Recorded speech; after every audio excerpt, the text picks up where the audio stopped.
Meyer. And I'm Sara, Lapan.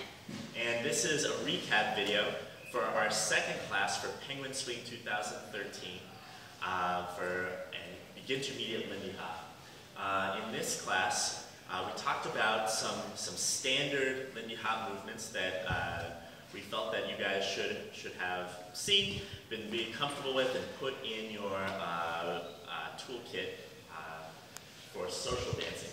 The first thing that we did was the free turn.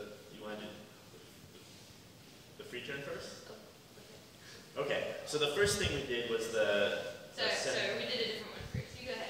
Okay, the first one we did was sending the follow out forwards. It looked like this. 1, 2, 3, and 4, 5, 6, 7, and 8. Okay?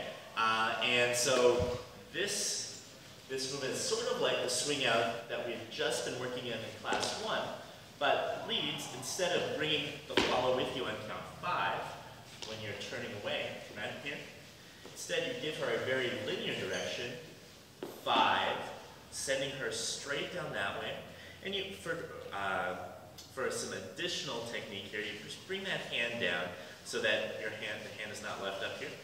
So bring the hand down, and she'll just step down that line until her frame turns her back. Okay?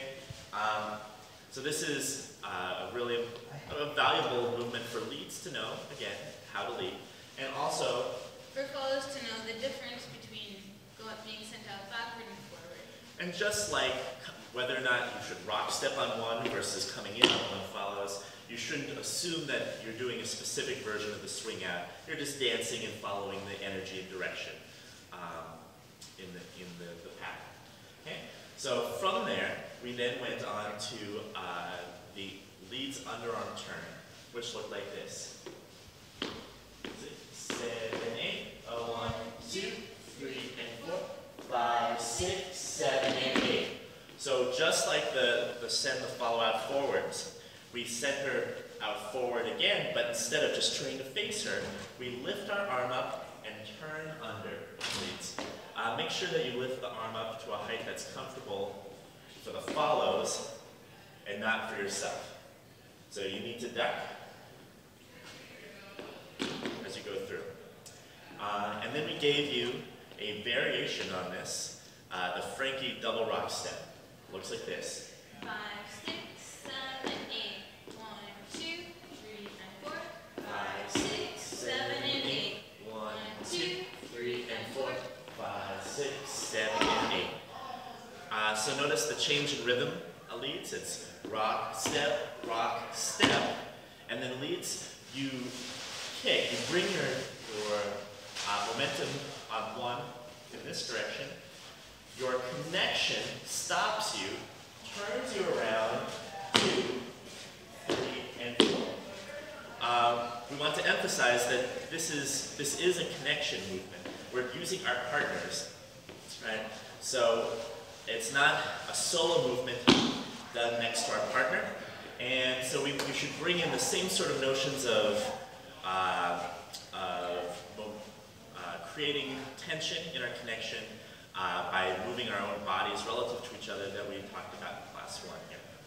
And follows, we can keep doing the regular footwork that we did before, or we can do the same thing that the lead is doing, except that we're traveling a little bit, so what we ended up doing were scoots instead of rock steps, and that looked like this. 1, 2, 3, and 4, 5, 6, 7, 8. 1, 2, 3, and 4. Great. And we could do that solo footwork follows at other times, so it doesn't matter if the lead's doing it or not. Okay. Great. So then we moved on to the free turn and some variations. The free turn looks like this. 1, 2, 3, and 4, 5, 6, 7, and 8. It's just like a regular swing out up until count 5. On count 6, leads we roll the follow off of our hand. So here's 4, 5, 6. Roll off. Okay?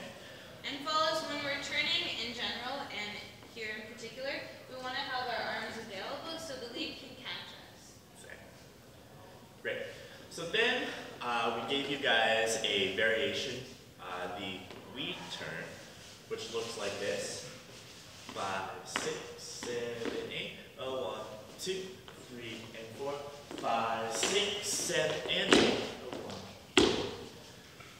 So just like the free turn, we send the follows off. So right here we are.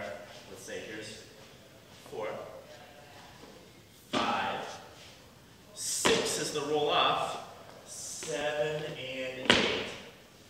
So the leads turn on the 7 and 8 with that triple step. Okay? So just an extra thing to play around with. But we then turn this we turn into the we turn into penguins. Just for penguin swing. And that looked like this. 5, 6, 7, 8. 1, 2, 3, and 4. 5, 6, 7, 8. 1, 2, 3. So remember, this is actually leadable. This is on count 4 here. So this is, everything is normal here. On count 5, I step and I change my posture. I'm doing that, the initial penguin step. And so Sarah's following me, and she's actually going to match not just the weight change, but the posture change. And that posture change will initiate this sort of stepping. So maybe she won't do the flippers on her own. Maybe she'll need to be cued in on that. But we can lead this sort of on 5, 6. Wobble steps. And that suggested to do flippers. Yeah. Yeah, so that's it for our standards and variations class for Penguin Swing 2013. Again, I'm Jeff Meyer.